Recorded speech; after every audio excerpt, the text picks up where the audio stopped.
आइए, स्वागत है मेरे प्यारे दोस्तों आप लोगों का आर के क्लासेस में। और आर के क्लासेस में हम पढ़ रहे थे नंबर सिस्टम, जिसमें हमने काफ़ी चीज़ें सीख चुकी हैं, जैसे नंबर ऑफ डिजिट निकालना या फिर रिक्यूरिंग नंबर, और भी बहुत सी चीज़ें हमने उसमें सीखी थी। और अब हम उसी नंबर सिस्टम को आगे ले चलते हैं और आज हम थोड़ा सा टाइप्स ऑफ नंबर्स पढ़ते हैं, ठीक है ना।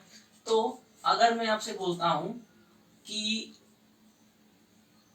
नंबर है क्या, नंबर्स हैं क्या, तो एक नंबर्स की एक पर्टिकुलर कोई भी डेफिनेशन नहीं दी गई है, लेकिन उसके लिए बस एक ये डेफिनेशन दी गई है, जिस भी संख्या को हम नंबर लाइन पे रिप्रेजेंट कर सकते हैं वो सब हमारे सामने क्या है, नंबर्स हैं।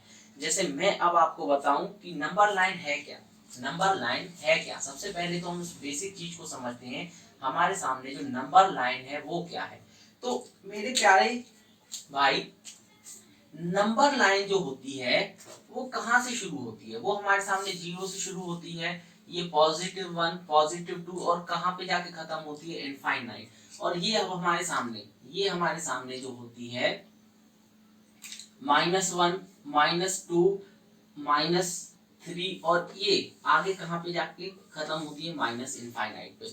तो मेरे प्यारे दोस्त, मैं आपसे बोलता हूं कोई भी नंबर जो हम इस लाइन पे रिप्रेजेंट करते हैं वो वास्तव में एग्जिस्ट करता है, और हमारे सामने हम उसको किस में डिफाइन करते हैं, नंबर में डिफाइन करते हैं। अब मैं आपसे बोलता हूँ 1 को डिफाइन करो, आप बोलोगे ये क्लियरली दिख रहा है, हमारे सामने ये 1 दिया हुआ है। मैं आपसे बोलता हूँ -1 को डिफाइन करो, -2 को डिफाइन करो, तो हम क्लियरली बता सकते हैं कि कौन से पॉइंट पे -1 -2 होगा। अब मैं आपसे बोलता हूँ चलो यार 1.7 को डिफाइन करो, तो मेरे प्यारे भाई 1.7 कैसे डिफाइन करोगे। हम क्या करेंगे, इस 1 से लेकर 2 को 10 बराबर भागों में डिवाइड कर देंगे। 1 से लेकर 2 को 10 बराबर भागों में डिवाइड करेंगे, और जो मेरा 7वां भाग होगा वो हमारे सामने क्या होगा, 1.7 को रिप्रेजेंट करेगा। बाई चांस यहाँ पे कहीं पे 1.7 को रिप्रेजेंट करेगा। बाई चांस मैं लिखता हूं इसी में आगे चलें, और यहाँ पे मैं एक नंबर दे दूं 3, और मैं आपसे बोलता हूँ 2.35 को रिप्रेजेंट करो। कैसे करोगे, तो मेरे प्यारे भाई वही सिंपल सा कॉन्सेप्ट है। हम क्या करेंगे, इस 2 से 3 को 100 बराबर भागों में डिवाइड कर देंगे। जब आप इस चीज को 100 बराबर भागों में डिवाइड करोगे ना, तो जो हमारे सामने 35वां भाग होगा वो किसको रिप्रेजेंट करेगा, 2.35 को रिप्रेजेंट करेगा। इसी तरीके से मैं अगर आपसे बोलता हूं 1.382 को रिप्रेजेंट करो, तो हम क्या करेंगे, 1 से लेकर 2 को 1000 बराबर भागों में डिवाइड कर देंगे, और 1000 बराबर भागों में डिवाइड करने के बाद हमारे सामने जो 382वां भाग होगा वो किसको रिप्रेजेंट करेगा, 3.382 को। अब आप लाखों में बढ़ाते जाओ तो लाख बराबर भागों में डिवाइड कर देना। अब उसी चीज को थोड़ा सा और आगे ले चलते हैं। मैं अगर आपसे बोलता हूं कि यार √2 भी तो नंबर है, √2 को नंबर लाइन पे कैसे रिप्रेजेंट करेंगे, तो आइए इस रूट की वैल्यू को कैसे रिप्रेजेंट करते हैं। अब मैं आपसे बोलता हूं मेरे प्यारे भाई, √2 जो है एक परफेक्ट वैल्यू मतलब नहीं देता है, उसकी पॉइंट के बाद वैल्यू बढ़ती जाती है, यानी एक निश्चित वैल्यू नहीं है कि इतना ही मान होगा √2 का। मैं आपसे बोलता हूँ √3 का मान निकालो, तो उसका कोई पॉइंट के बाद एक मान नहीं होता, वो पॉइंट के बाद बढ़ता जाता है। जैसे पाई है, पॉइंट के बाद उसके बहुत सारे डिजिट आ जाते हैं। इसी तरीके से कोई भी प्राइम नंबर होता है, जैसे पॉइंट √5 है, √7 है, तो उसके बाद पॉइंट के बाद एक निश्चित वैल्यू पे वो जाके नहीं रुकता है, तो हम पता ही नहीं लगा पाते हैं कि वो नंबर रुक कहाँ पे रहा है, तो हम उसको नंबर लाइन पे रिप्रेजेंट कैसे करें। तो नहीं, इसको भी नंबर लाइन पे रिप्रेजेंट किया जा सकता है, बस उसका तरीका थोड़ा सा बदला हुआ है। तो कैसे करोगे, अगर √2 को नंबर लाइन पे रिप्रेजेंट करना हो मेरे प्यारे भाई, तो इसको रिप्रेजेंट करने का एक सिंपल सा तरीका होता है। ये है हमारे सामने एक नंबर लाइन, और ये रिप्रेजेंट कर रहा है 0 को, ये रिप्रेजेंट कर रहा है 1 को, ये रिप्रेजेंट कर रहा है 2 को, ये रिप्रेजेंट कर रहा है 3 को। मैं आपसे बोलता हूं मेरे प्यारे भाई यहां से यहां तक की दूरी कितनी है, आप बोलोगे 1 है। हम क्या करते हैं, एक दूरी का यहां से यहां तक का परपेंडिकुलर डाल देते हैं। मैंने बोला यहां से यहां तक की दूरी 1 है, यहां से यहां तक की भी दूरी 1 है, और हम इसको यहां से यहां तक मिला देते हैं। अब मैं आपसे बोलता हूं, हमने एक बहुत ही बेसिक तरीके से एक थ्योरम पढ़ी है जिसका नाम होता है पाइथागोरस थ्योरम, जो हमसे कहता है कर्ण का वर्ग जो होता है वो आधार के वर्ग और लंब के वर्ग के बराबर होता है। इसी चीज को अगर देखा जाए तो ये 1 और ये 1 मिलकर के यहाँ पे किसको रिप्रेजेंट करेंगे, √2 को रिप्रेजेंट करेंगे। अब मैं आपसे बोलता हूँ प्रकार से इस दूरी को यहां से नाप करके और इस लाइन पे रख दो, तो जब आप इस दूरी को नाप के इस लाइन पे रखोगे तो कहीं पे यहां से यहां तक की जो टोटल दूरी आ जाएगी वो √2 को रिप्रेजेंट करेगी। वो किसको रिप्रेजेंट करने लगेगी, √2 को, यानी √2 को भी इस नंबर लाइन पे रिप्रेजेंट किया जा सकता है।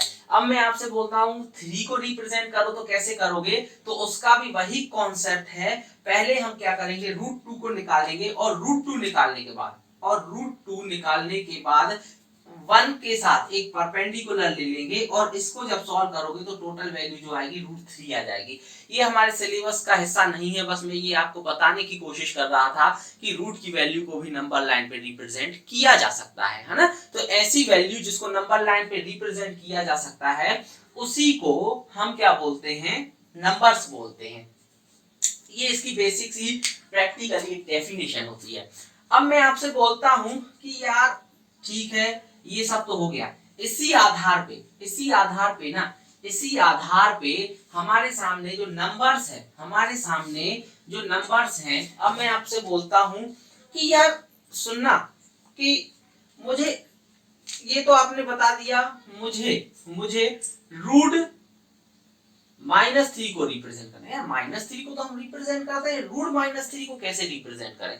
तो मेरे प्यारे भाई इसको √-3 को हम क्या लिख सकते हैं, इसको हम √-3 को हम लिख सकते हैं √-1 into √3। तो √3 को रिप्रेजेंट कर सकते हैं लेकिन √-1 को हम नहीं रिप्रेजेंट कर सकते। और इसी -1 को मैथ्स की भाषा में बोला जाता है आयोटा, जो रिप्रेजेंट करता है इमेजिनरी नंबर, यानी कि ये जो है हमारी कल्पनाओं में है, वास्तविकता में नहीं है। ये जो नंबर है ना √3, ये हमारी एक इमेजिनरी नंबर है। कैसा नंबर है, एक इमेजिनरी नंबर है जो कि हमारी कल्पना में है लेकिन वास्तविकता में ये कहीं पे भी एग्जिस्ट नहीं करता है ना।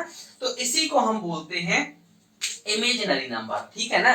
तो इसी प्रकार से मेरे प्यारे भाई, इसी तरीके से अगर देखा जाए तो नंबर को 2 भागों में बांटा गया है। और वो 2 भाग कौन कौन से हमारे सामने, तो सभी लोग जानते हैं ये 2 भाग हमारे सामने हैं। एक रियल नंबर, वास्तविक संख्याएं, और दूसरा इमेजिनरी नंबर जो हम, जैसे रूट की वैल्यू होती है, रियल नंबर और इमेजिनरी नंबर, और इन्हीं दोनों का जो कॉम्बिनेशन है वो रिप्रेजेंट करता है कॉम्प्लेक्स नंबर। जैसे कॉम्प्लेक्स नंबर को मैथ्स की भाषा में रिप्रेजेंट करता है a+ib के फॉर्म में रिप्रेजेंट किया जाता है। तो इमेजिनरी नंबर कैसे हुए हमारे सामने, √2 हुआ, √3 -3 हुआ, √-5, और जो भी वैल्यू हो रूट में, उन सबको हम क्या बोलते हैं, इमेजिनरी नंबर। ये कल्पना में तो है लेकिन वास्तविकता में नहीं है। और मेरे प्यारे भाई ये हमारे सिलेबस का हिस्सा नहीं है, हमें इन पे फोकस नहीं करना है। हमें फोकस करना है टोटल रियल नंबर पे। टोटल रियल नंबर क्या होता है, रियल नंबर जैसे 1 हुआ, 2 हुआ, √3 हुआ, √5 हुआ, 1.5 हुआ, 3.85 हुआ, या 2.5 के ऊपर बार हुआ। जितने भी इस तरीके के नंबर हैं हमारे सामने जो नंबर लाइन पे रिप्रेजेंट किए जा सकते हैं, वो सब हमारे सामने क्या है, रियल नंबर। तो याद रखना, हमें फोकस इस पे करना है, रियल नंबर पे। अब थोड़ा सा हम रियल नंबर पे आते हैं, तो इसको मैं थोड़ा सा अलग कर देता हूं। तो उम्मीद है रियल नंबर को आप समझ पाए होंगे कि होते क्या हैं ऐसे नंबर जिसको हम नंबर लाइन पे रिप्रेजेंट कर सकते हैं, है ना। तो रियल नंबर, अब हम इसके आगे अगर मैं आपको समझाने की कोशिश करता हूँ रियल नंबर, तो इसको भी मेनली दो भागों में डिवाइड किया गया है, इसको भी मेनली दो भागों में रिप्रेजेंट किया गया है। एक भाग जो होता है इसका रेशनल नंबर, और दूसरा भाग जो होता है इसका इर्रेशनल नंबर। एक भाग जो होता है इसका रेशनल नंबर और दूसरा भाग जो होता है इसका इर्रेशनल नंबर। रेशनल नंबर मतलब क्या? रेशनल नंबर जिसको हम पी बाई क्यू के फॉर्म में रिप्रेजेंट कर सकते हैं, और यहाँ पे क्यू कभी भी जीरो के इक्वल नहीं होना चाहिए। अगर क्यू जीरो के इक्वल आ जाता है तो नंबर अनडिफाइंड आ जाता है, अनडिफाइंड कोई नंबर नहीं होता है। तो मैंने क्या बोला, रेशनल नंबर को कैसे रिप्रेजेंट करते हैं? रेशनल नंबर को हम हमेशा पी बाई क्यू के फॉर्म में, यानी इसका एक रेशो बनाया जा सकता है। और इर्रेशनल नंबर को हम कभी भी पी बाई क्यू के फॉर्म में नहीं रिप्रेजेंट करते। अब इर्रेशनल नंबर जैसे कि मैं आपसे बोलता हूं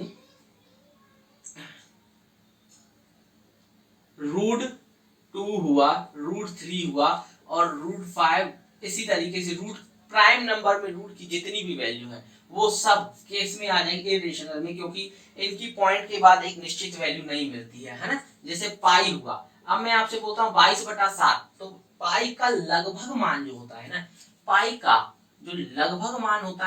वो 22/7 होता है। एक्यूरेट मान 22/7 नहीं होता है, इसलिए पाई एक रेशनल वैल्यू नहीं है, एक इर्रेशनल वैल्यू है। यानी इसका निश्चित मान हम नहीं निकाल सकते, यानी इसका जो मान होता है वो 3.14 डैश डैश डैश समथिंग आगे बढ़ता जाता है, ठीक है ना। 7 एकम 7 3 21 बचेगा 1 और 10, हाँ समथिंग इतना, और आगे बढ़ता जाता है, ठीक है ना। इसी तरीके से कोई वैल्यू ले लो, जैसे 1.2328G2121, कोई रिपीटेशन नहीं चल रहा है। ये सब हमारे सामने जो होते हैं नंबर कैसे हैं? इर्रेशनल नंबर हैं। और रेशनल नंबर क्या होते हैं? जिसको हम पी बाई क्यू के फॉर्म में लिख सकते हैं, जैसे -1 है, -3 हुआ है, हम इसको -1/1 या -3/1 लिख सकते हैं, तो ये रेशनल में आ जाएगा। और जैसे 0.32 है, इसको हम 32/100 लिख सकते हैं, है ना। या फिर 0.3 के ऊपर बार है, इसको भी हम पी बाई क्यू के फॉर्म में लिख सकते हैं, ठीक है ना। और जैसे √4 है, परफेक्ट स्क्वायर है, जब इसको निकालोगे तो 2 आएगा, 2 को भी हम कैसे लिख सकते हैं? रेशनल वैल्यू में लिख सकते हैं, है ना, कई तरीके से। तो ये इतने जितने भी नंबर हैं जिसको हम पी बाई क्यू के फॉर्म में रिप्रेजेंट कर सकते हैं वो सब रेशनल नंबर कहलाते हैं। जिनको हम पी बाई क्यू के फॉर्म में नहीं रिप्रेजेंट कर सकते हैं वो सब हमारे सामने कैसे कहलाते हैं? इर्रेशनल नंबर कहलाते हैं। रेशनल और इर्रेशनल से एक बहुत बढ़िया क्वेश्चन एग्जाम में पूछा गया था, एमपी पटवारी के एग्जाम में एक बहुत शानदार क्वेश्चन पूछा गया था। निम्न में से, अब आप लोग उम्मीद है समझ चुके होंगे कि इर्रेशनल नंबर क्या कहलाता है ना। मैं इसको थोड़ा सा साफ कर देता हूं और मैं आपसे एक क्वेश्चन पूछता हूं कि निम्न में से कौन सा एक इर्रेशनल नंबर है? निम्न में से 59 निम्न में से कौन सा एक इर्रेशनल है? इर्रेशनल को बोला जाता है, इसको रेशनल को बोला जाता है परिमेय, इसको बोला जाता है परिमेय संख्या, और इर्रेशनल को बोला जाता है अपरिमेय। तो यहां से क्वेश्चन आया था कि निम्न में से कौन सी एक अपरिमेय संख्या है ना। तो मैं आपको ऑप्शन लिख के देता हूं जो एग्जाम में आया था। 59049 बी में ऑप्शन था 231/593, सी में ऑप्शन था हमारे सामने 0.4545 और ये डैश डैश डैश, है ना। और इसी तरीके से डी में हमारे सामने ऑप्शन था 0.121122111222 2 ऐसे डैश डैश डैश है। और पूछा गया था निम्न में से कौन सा जो है एक इरेशनल नंबर है। मैंने अभी आपको बताया था कोई भी ऐसा नंबर जिसको हम पी वाई क्यू के फॉर्म में नहीं लिख सकते वो हमारे सामने इरेशनल नंबर है।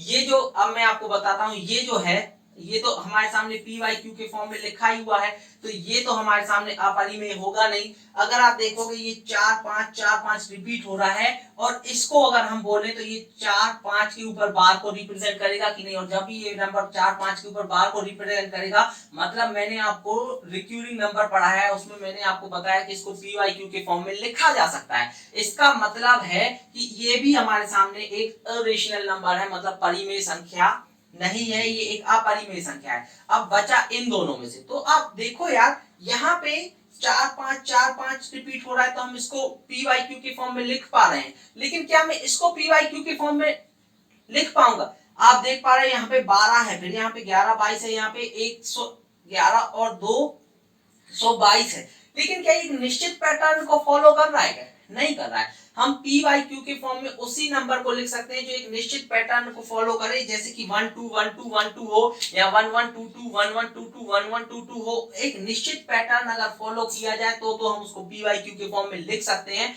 अन्यथा नहीं लिख सकते। इस नंबर के बारे में हमारी जानकारी नहीं है, लेकिन हम यहाँ से इस चीज को क्लियर बता सकते हैं कि ये अपरिमेय संख्या होगी, तो ये निश्चित रूप से क्या हो रहा होगा, एक परिमेय संख्या रही होगी, और ये किसी न किसी संख्या का परफेक्ट स्क्वायर रूट रहा होगा। तो इसमें कोई कंफ्यूजन नहीं होना चाहिए आप लोगों को। ये जो संख्या है हमारे सामने कैसी है, अपरिमेय। क्यों है अपरिमेय? क्योंकि हम इसको पी वाई क्यू के फॉर्म में नहीं लिख सकते हैं, क्योंकि हम इसको पी वाई क्यू के फॉर्म में नहीं लिख सकते हैं, तो हमारे सामने इसका आंसर क्या चला जाएगा, डी चला जाएगा। ये एक किसी संख्या का परफेक्ट स्क्वायर है। हम परफेक्ट स्क्वायर कैसे निकालते हैं मैं भी आपको वो चीजें भी मैं सिखाऊंगा जब हम थोड़ा सा आगे चलेंगे और सिंप्लीफिकेशन में पहुंचेंगे।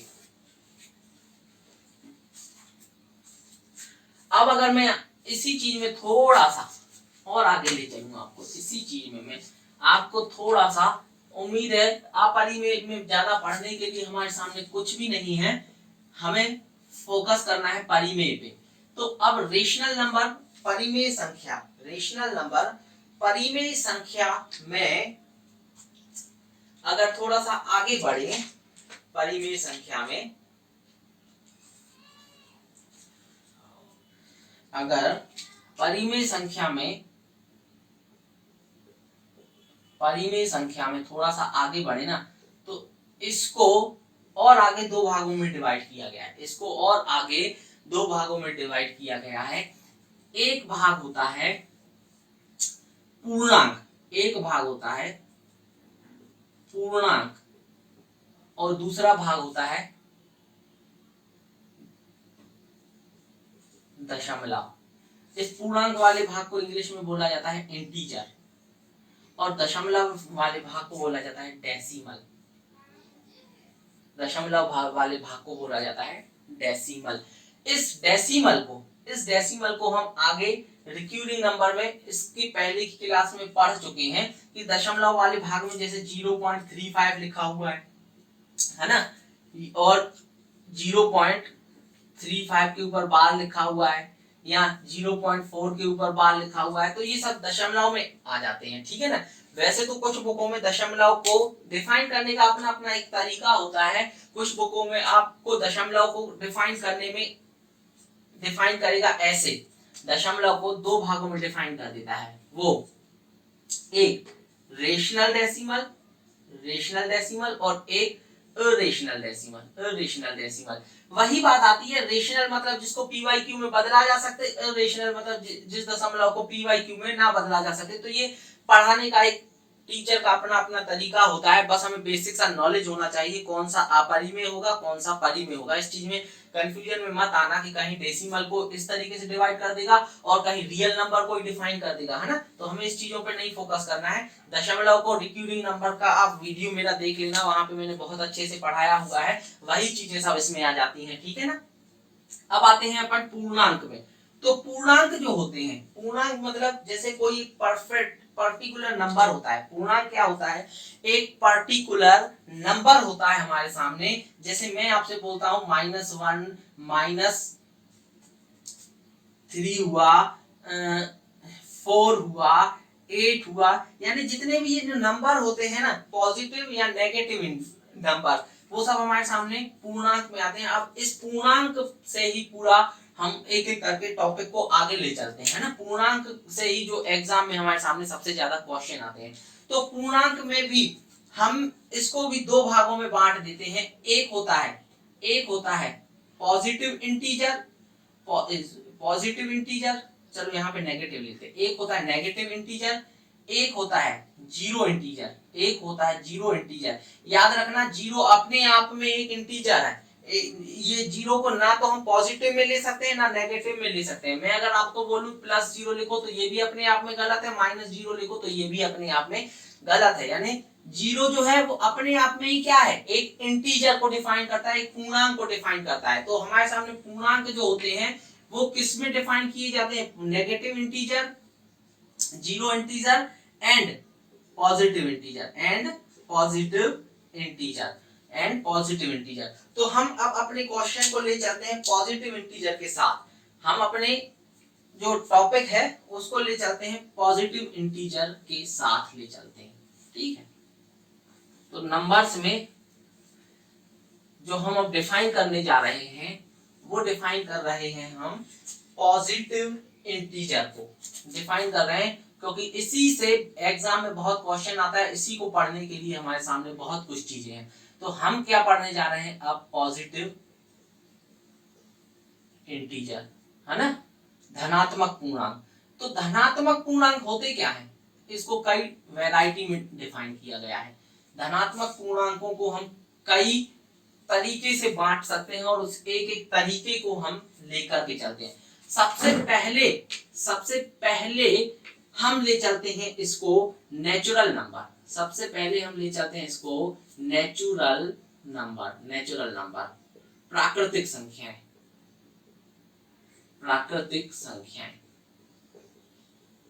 तो जितने भी नंबर होते हैं जो पॉजिटिव में लिखे जा सकते हैं और इनफाइनाइट तक, जैसे 1 2 3 4, ये जब जितने भी नंबर होते हैं इन सभी संख्याओं को हम क्या बोलते हैं, प्राकृतिक संख्याएं, जो प्रकृति से प्रदान की गई हैं, जो हमें प्रकृति से मिली हैं, इन सबको हम क्या बोलते हैं, प्राकृतिक संख्या। बोलने का अपना अपना तरीका है। अब याद रखना इन्हीं को हम क्या बोलते हैं, नॉन नेगेटिव नंबर, प्राकृतिक संख्याएं। उसके बाद मैं थोड़ा सा नंबर को और आगे डिफाइन करूंगा। ये मैं पॉजिटिव इंटीजर पढ़ा रहा हूं। मैंने आपको बताया कि जीरो अपने आप में एक इंटीजर होता है। इसको ना हम पॉजिटिव बोल सकते हैं ना हम जीरो को नेगेटिव बोल सकते हैं। इसको जीरो को ना तो हम पॉजिटिव बोल सकते हैं ना ही हम इंटीजर को नेगेटिव बोल सकते हैं। इसीलिए इंटीजर को भी 3-4 पार्ट में डिवाइड किया गया है। जैसे मैं आपसे बोलता हूं, एक होता है नॉन नेगेटिव इंटीजर में कौन से इंटीजर आ जाते हैं, जो नेगेटिव नहीं है। फिर से ध्यान समझना, नॉन नेगेटिव इंटीजर क्या कहलाता है, ऐसे इंटीजर जो नेगेटिव नहीं है। जीरो भी हमारे सामने एक इंटीजर है, उसके बाद नॉन नेगेटिव में जाओगे तो 0 1 2 3 और ये जितने भी इंटीजर हैं इनफाइनाइट तक जो नेगेटिव नहीं है, सबको हम क्या बोलते हैं, नॉन नेगेटिव इंटीजर। वास्तव में इसी को हम बोलते हैं होल नंबर। रेलवे में एक क्वेश्चन आया था, इसी को हम क्या बोलते हैं, होल नंबर, जिसको हम बोलते हैं पूर्ण संख्या। क्या बोलते हैं, पूर्ण संख्या। इसका अर्थ क्या होता है, इसका अर्थ मेनली ये होता है कि जीरो के बिना संख्याएं हम नहीं बना सकते, अधूरी पड़ जाती हैं। यानी अगर मुझे 1019 लिखना हो तो मुझे जीरो की जरूरत पड़ेगी, है ना। कई संख्या में हमें जीरो की जरूरत पड़ेगी। इसलिए अगर हम प्राकृतिक संख्याओं में जीरो को मिला देते हैं तो वो बन जाता है हमारे सामने पूर्ण संख्या है। क्या बन जाता है, पूर्ण संख्या। रेलवे में एक क्वेश्चन आया था, जीरो क्या है। जीरो क्या है, एक प्राकृतिक संख्या है ना, परिमेय संख्या है, अपरिमेय संख्या है और पूर्ण संख्या है। ये रेलवे का ही क्वेश्चन है। आप 2017 का मेंस का क्वेश्चन पेपर उठा के देख लेना, उसमें ये बेसिक सा क्वेश्चन पूछा गया है, जीरो क्या है। तो अगर हम जीरो को नेचुरल नंबर के साथ मिला दें तो ये सभी संख्याएं जो होती हैं ये सभी संख्याएं, अगर मैं आपसे बोलता हूं टू क्या है तो टू एक प्राकृतिक संख्या भी है, टू एक पूर्ण संख्या भी है। लेकिन अगर जीरो से पूछा जाए तो जीरो एक अपने आप में इंटीजर है जिसको हम इंक्लूड करते हैं, तो किसमें इंक्लूड करते हैं, होल नंबर में, एक पूर्ण संख्या में इंक्लूड करते हैं। ठीक है, तो इसी तरीके से अगर आपसे पूछा जाए जीरो क्या है तो जीरो एक पूर्ण संख्या है, यानी नॉन नेगेटिव नंबर में हमारे सामने क्या आ जाएगा, जो नंबर नेगेटिव नहीं है। ठीक है ना, जो नंबर हमारे सामने नेगेटिव नहीं है।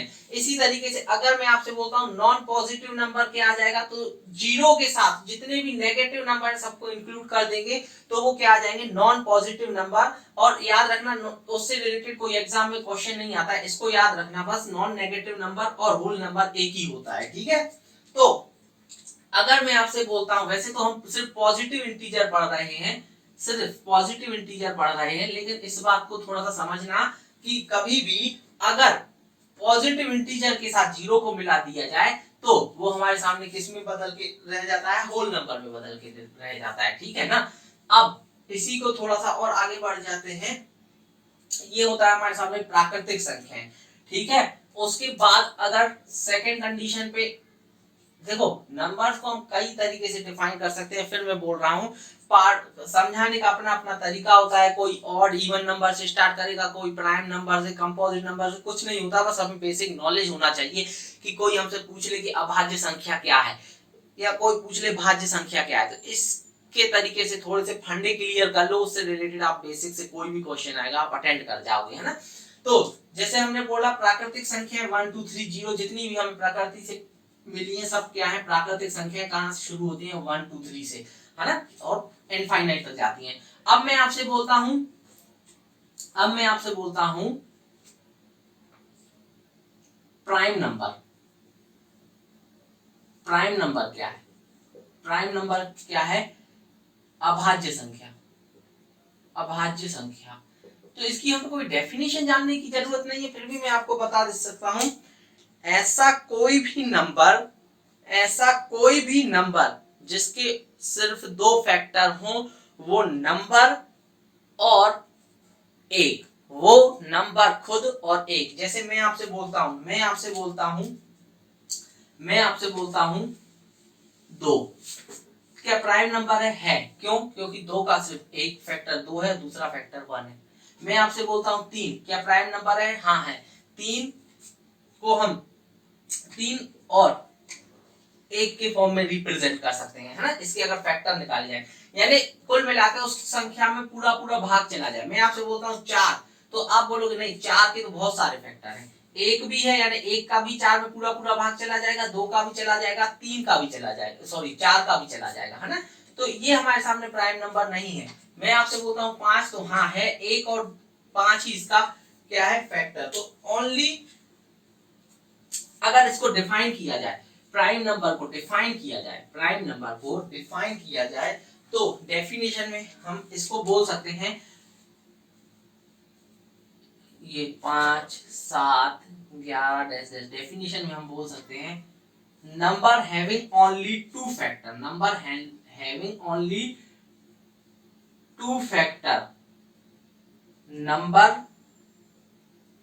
Itself and 1।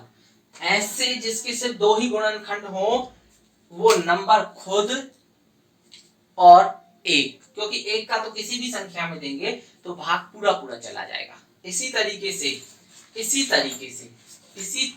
से अगर मैं थोड़ा सा और आपको ले चलूं और मैं आपसे बोलूं भाज्य संख्या, मैं आपसे बोलता हूं भाज्य संख्या, जिसको इंग्लिश में बोला जाता है कंपोजिट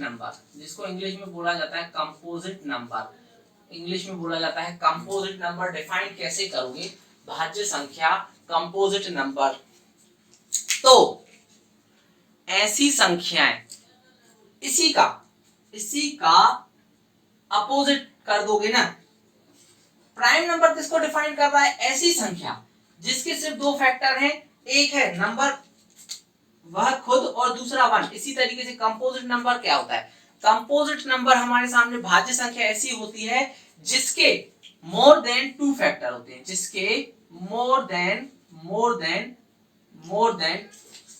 2 फैक्टर होते हैं, मोर देन 2 फैक्टर होते हैं, यानी जिसके 2 से अधिक गुणनखंड होते हैं। जैसे मैं आपसे बोलता हूं कि 2 को, मैं आपसे बोलता हूं 2 क्या भाज्य संख्या है? नहीं है, क्योंकि इसके सिर्फ 2 ही फैक्टर हैं, एक 2 है, एक 1 है। मैं आपसे बोलता हूं 3 है, 4 है, तो आप बोलोगे हाँ 4 है, एक ये आ जाएगा, एक 2 आ जाएगा और एक 4 खुद आ जाएगा। बात समझ में आए? यानी ऐसी संख्या है जिसके 2 से अधिक गुणनखंड हो। और अब अगर मैं आपसे बोलता हूं कि अगर क्वेश्चन में आ जाए कि सबसे छोटी भाज्य संख्या कौन सी है, तो हमारे सामने कौन सी आ जाएगी? 4 ही आ जाएगी। सबसे छोटी भाज्य संख्या कौन सी आ जाएगी? हमारे सामने 4 आ जाएगी। अगर मैं बोलता हूं सबसे छोटी अभाज्य संख्या कौन सी आ जाएगी, तो वो हमारे सामने क्या आ जाएगी? 2 आ जाएगी, है ना। ये सबसे छोटी भाज्य संख्या है 4, इसके बाद देखोगे 6 आ जाएगा, 8 आ जाएगा। इन सब की जब आप फैक्टर निकालोगे तो आप पाओगे इनकी एक से अधिक फैक्टर जा रहे हैं, इनके एक से अधिक फैक्टर जा रहे हैं। अब अगर मैं आपसे बोलता हूं एक क्या है, अगर मैं आपसे बोलता हूं एक क्या है, एक क्या है, तो मैं देखिए जो एक है ना तो वो हमारे सामने भाज्य संख्या में आया, ना तो वो हमारे सामने अभाज्य संख्या में आया। इसका मतलब अगर मैं आपसे बोलता हूं एक क्या है, तो आप बोलोगे नाइदर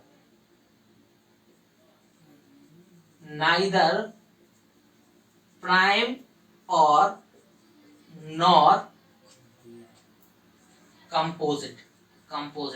यानी कि हमारे सामने जो एक है ना, उसको ना तो हमने भाज्य संख्या माना है और ना ही हमने अभाज्य संख्या माना है। क्यों? क्योंकि ये दोनों की डेफिनेशन को डिफाइन नहीं करता है। अगर मैं आपसे बोलता हूं अभाज्य संख्या क्या है, तो आपने बोला उस ऐसी संख्या जिसके 2 फैक्टर हैं। अब अगर मैं एक को डिफाइन करूं तो आप बोलोगे एक का एक फैक्टर है, दूसरा फैक्टर भी एक ही है, तीसरा फैक्टर भी एक ही है, लेकिन फैक्टर रिपीट ही तो हो रहे हैं, कितने भी एक करते चले जाओ, है ना। तो ये हमारे सामने अभाज्य संख्या को डिफाइन नहीं कर सकता और ना ही भाज्य संख्या को डिफाइन कर पा रहा है, कि उन्होंने बोला है भाज्य संख्या में 2 से अधिक फैक्टर होने चाहिए, है ना। तो ना तो अब हमारे सामने एक के एक ही फैक्टर निकल रहा है, एक, है ना। तो हमारे सामने 2 से अधिक फैक्टर तो निकल नहीं रहे हैं, तो इसीलिए वो क्या है हमारे सामने कंपोजिट नंबर में भी नहीं आ पा रहा है। यानी ये ना तो भाज्य संख्या में डिफाइन होगा, ना ही अभाज्य संख्या में डिफाइन होगा एक। ठीक है, थोड़ा सा और मैं आपको इसी में आगे ले चलता हूं।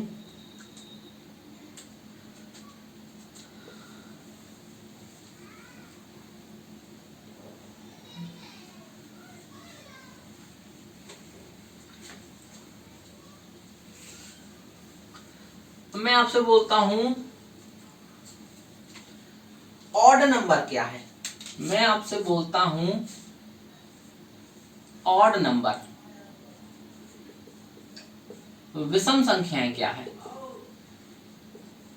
विषम संख्याएं, ऑड नंबर क्या है। तो ऐसे नंबर जो कि 2 से विभाजित ना हो, ठीक है ना, जो कि ऐसे नंबर जो 2 से विभाजित ना हो, है ना।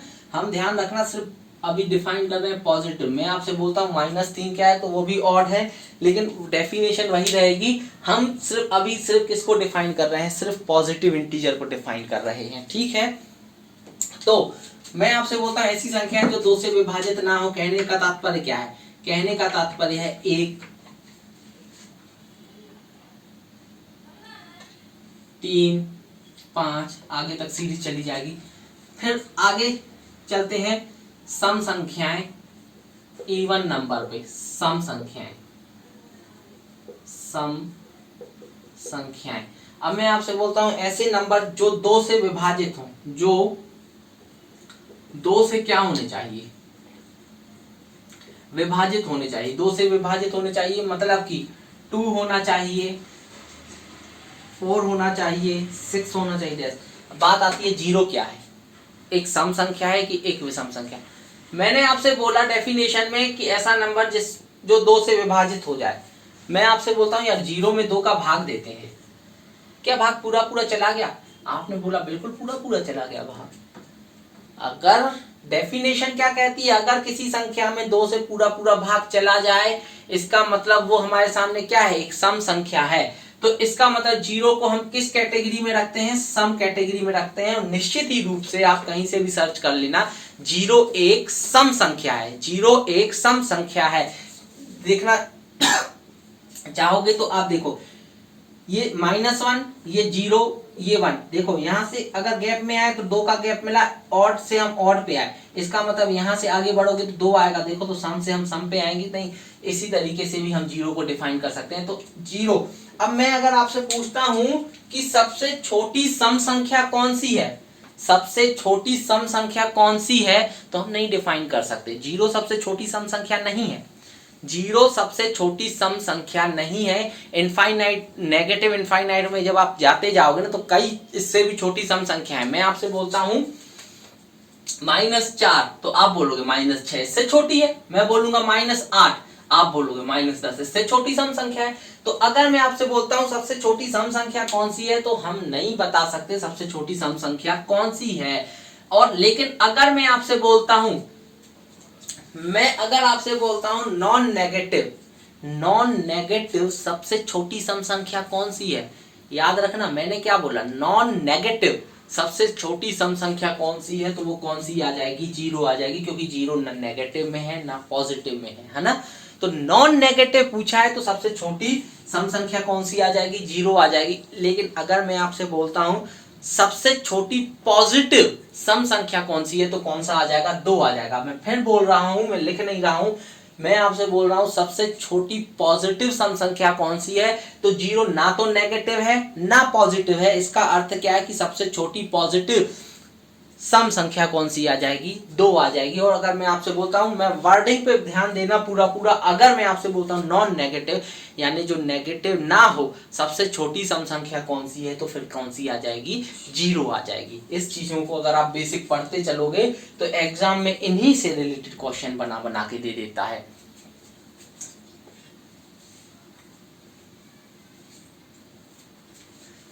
अब थोड़ा सा और आगे चलते हैं और हम को प्राइम नंबर पे चलते हैं। तो ये समझ चुके आप लोग, इसको मैं थोड़ा सा हटा देता हूं। अब अपन चलते हैं को प्राइम नंबर। को प्राइम नंबर ध्यान से थोड़ा समझना, इनसे भी कभी कभी क्वेश्चन बना के दे दिए जाते हैं। हम समझने की कोशिश कर रहे हैं। को प्राइम नंबर सह अभाज्य संख्या है ना, या इसी को कई बुकों में अलग अलग माना गया, कई बुकों में एक ही है। इसी को रिलेटिव प्राइम बोला जाता है, रिलेटिव प्राइम बोला जाता है। बात समझ में आई? इसी को हमारे सामने रिलेटिव प्राइम बोला जाता है या सह अभाज्य संख्याएं बोला जाता है, ठीक है ना। को प्राइम और रिलेटिव प्राइम दोनों एक ही वैल्यू को डिफाइन करते हैं। अब इसकी डेफिनेशन क्या होती है, मैं बहुत ही बेसिक से फंडे से आपको बताना चाहूंगा। संख्याओं का एक ऐसा जोड़ा, संख्याओं का एक ऐसा जोड़ा जिनका HCF क्या होना चाहिए, 1 होना चाहिए। फिर मैं बोल रहा हूं संख्याओं का एक ऐसा जोड़ा जिनका HCF क्या होना चाहिए, 1 होना चाहिए। सभी नंबर जैसे हमारे सामने होंगे को प्राइम होंगे। अब मैं आपसे बोलता हूं, जैसे मैंने लिखा 3 और 7, आप बोलोगे दोनों प्राइम नंबर है लेकिन को प्राइम है, तो हाँ को प्राइम भी है, क्योंकि इनमें से अधिकतम कॉमन क्या आ रहा है, 1 ही आ रहा है। अगर मैं आपसे बोलता हूं 16, 25, तो देखो ना तो ये अपने आप में प्राइम नंबर है ना ये अपने आप में प्राइम नंबर है।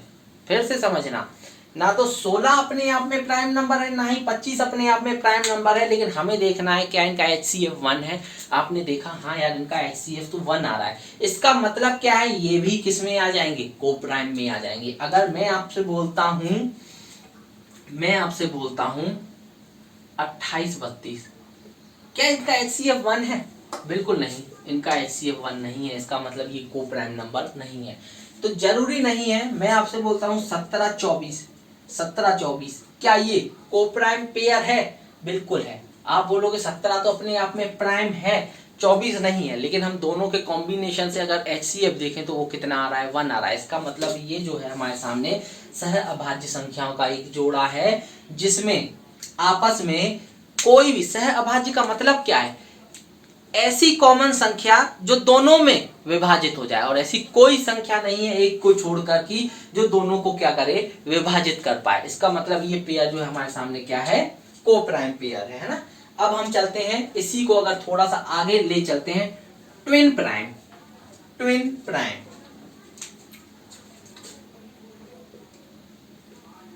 Twin prime number, twin prime number. तो ट्विन प्राइम नंबर क्या आता है, ट्विन प्राइम नंबर, ट्विन का मतलब जो होता है ना वास्तव में 2 को रिप्रेजेंट करता है। ये किसको रिप्रेजेंट करता है, 2 को। तो प्राइम नंबर का, फिर से समझना, प्राइम नंबर का ऐसा जोड़ा जिसमें उनके बीच का गैप 2 हो, यानी कि प्राइम नंबर का ऐसा जोड़ा जिसमें डिफरेंस कितना होना चाहिए, 2 का होना चाहिए। जैसे मैं आपसे बोलता हूं 2 और 3 है क्या, नहीं है। मैं आपसे बोलता हूं 3 और 5 है क्या, बिल्कुल है। देखो दोनों प्राइम नंबर हैं। मैं आपसे बोलता हूं 7 और 9 है क्या, नहीं है। क्यों, उन्होंने क्या बोला, प्राइम नंबर, दोनों क्या होने चाहिए, प्राइम। क्या 9 प्राइम है, नहीं है। मतलब इस ये ट्विन प्राइम को डिफाइन कर रहा है, नहीं डिफाइन कर रहा है। मैं बोल रहा हूं 17 और 19 है क्या, बिल्कुल है। बात समझ पा रहे हो, ट्विन प्राइम क्या है हमारे सामने। तो ये हमारे सामने है प्राइम नंबर का ऐसा जोड़ा जिसमें गैप कितना होना चाहिए। जैसे एक और लिख लेते हैं 11 13, और भी आपको कई सारे मिलेंगे, है ना। तो ट्विन प्राइम क्या कहलाता है, प्राइम नंबर का ऐसा जोड़ा जिसमें डिफरेंस कितना होना चाहिए, 2 होना चाहिए। यानी ये भी नहीं है, ये भी नहीं है, ये है और ये भी है हमारे सामने। उम्मीद है आप लोग ट्विन प्राइम को समझ पाए होंगे। अब हम थोड़ा सा और नंबर में आगे चलें तो हम समझने की कोशिश करते हैं परफेक्ट नंबर। इससे अक्सर एग्जाम में पूछा जाता है क्वेश्चन, कभी कभार पूछ लेता है एसएससी। आपके सामने एसएससी क्या करेगा, कुछ क्वेश्चन नंबर्स लिख देगा, बोलेगा 24 25 27 28 में से कौन सा एक परफेक्ट नंबर है, में से कौन सा एक perfect number.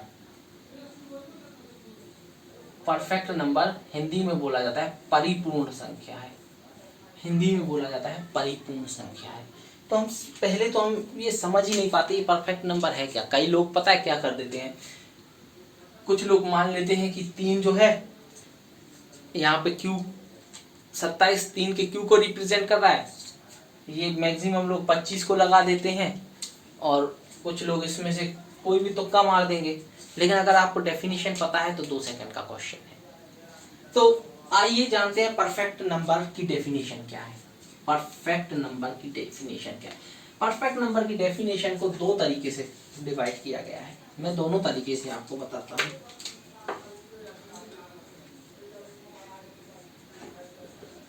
Perfect number Hindi में बोला जाता है परिपूर्ण, परिपूर्ण संख्या, परिपूर्ण संख्या।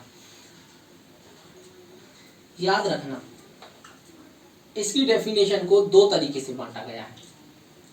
पहली, ऐसी संख्याएं जिनके सभी गुणनखंड का योग संख्या से दोगुना हो। कहीं कहीं बुकों में आपको ये डेफिनेशन मिलेगी, ऐसी सभी संख्याएं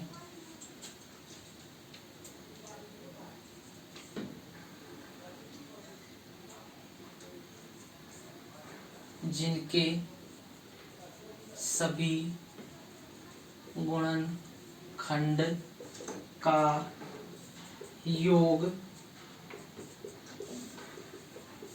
संख्या के बराबर हो उस संख्या को छोड़कर। दोनों बातें एक ही चीज को रिप्रेजेंट करती हैं, बस डेफिनेशन लिखने का अलग तरीका है। अब मैं आपसे बोलता हूं, ध्यान से समझना, मैं आपसे बोलता हूं, मैंने एक नंबर ले लिया 6, मैंने एक नंबर ले लिया एग्जाम्पल के तौर पे 6। मैं आपसे बोलता हूं क्या ये परफेक्ट नंबर है? तो आइए देखते हैं, इसका गुणनखंड निकालते हैं। 1 2, गुणनखंड मतलब क्या? ऐसी संख्या जिसमें इस 6 का पूरा पूरा भाग चला जाए। 3 5 है, नहीं है, 6। अब इसी चीज को देखोगे, परिपूर्ण संख्या ऐसी संख्या जिनके सभी गुणनखंड का योग जो है संख्या से दोगुना हो। सभी गुणनखंड 1 + 2 + 3 + 6 क्या संख्या से दोगुना है?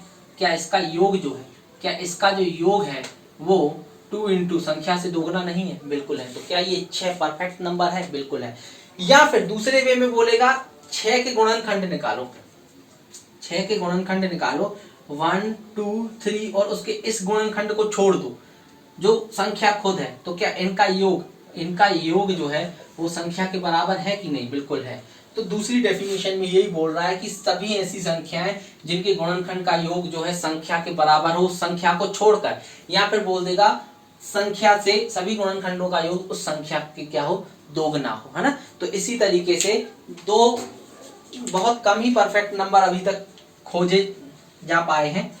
कुछ जो परफेक्ट नंबर है मैं आपको बता देता हूं, एग्जाम्पल में लिख लेना, एग्जाम्पल में लिख लेना। जैसे 6 को क्यों ले रहे हैं? 1 2 3 6 सभी गुणनखंडों का योग जो है संख्या से क्या है, दोगुना है ना। तो इसको करोगे तो 1 + 2 + 3 + 6 = कितना आ जाएगा? 2 × 6 आ जाएगा। या फिर 12 लो, देखोगे 1 2 3 4 ये कितना है, सही 6 12। अब देखोगे तो सॉरी ये परफेक्ट नंबर नहीं है क्या? नहीं ये नहीं है, सॉरी इसमें थोड़ा सा मिस्टेक हो गया है, ये नहीं है। एक 28 है, लेकिन 28 तो एग्जाम में ही पूछा जा चुका क्वेश्चन है। 28 लोगे तो 1 आएगा, 2 आएगा, 4 आएगा, 7 आएगा, 14 आएगा और 28 आएगा। जब इनका सम करोगे ना 1 + 2 + 4 + 7 + 24 + 28 तो ये टोटल जो आएगा ना 2 × 28 के इक्वल आएगा, यानी कि कितना आ जाएगा? 56 आएगा। तो उम्मीद है कभी भी कोई नंबर आ जाए तो वो परफेक्ट नंबर है कि नहीं है, आप उसके गुणनखंड निकाल के उसको पहचान सकते हो। आइए इसी में थोड़ा सा और आगे ले चलते हैं आपको, और अब हम समझने की कोशिश करते हैं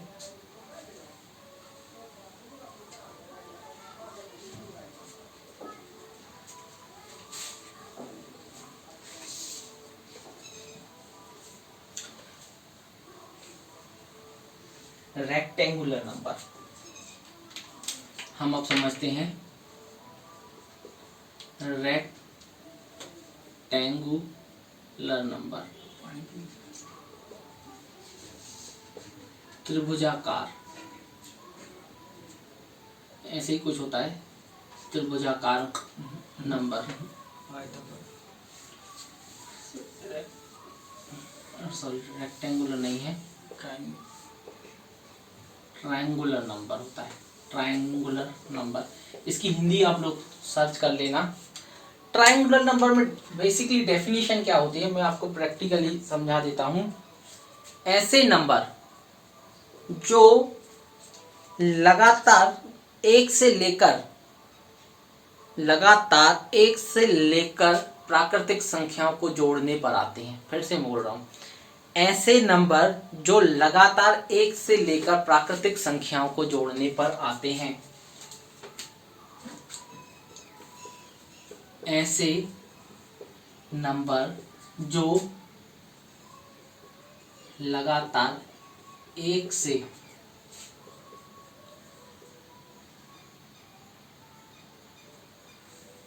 प्राकृतिक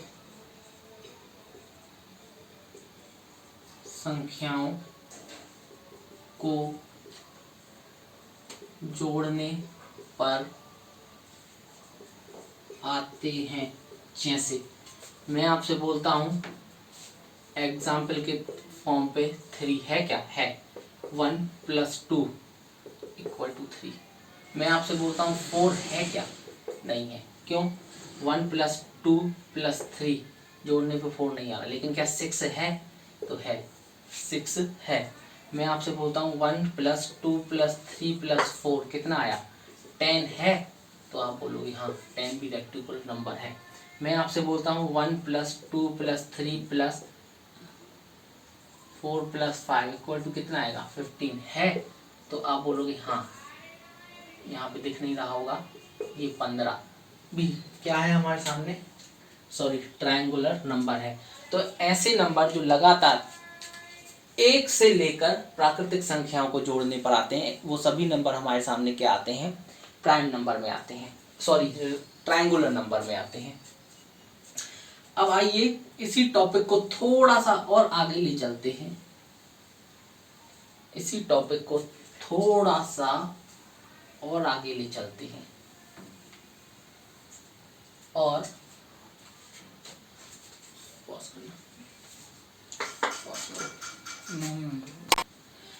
चलिए आज के लिए इतना ही रहने देते हैं, क्योंकि इसके बाद अपन को प्राइम नंबर के बारे में थोड़ी बहुत चीज़ें जाननी है, इसलिए अपन उसको कल से ही शुरू करते हैं।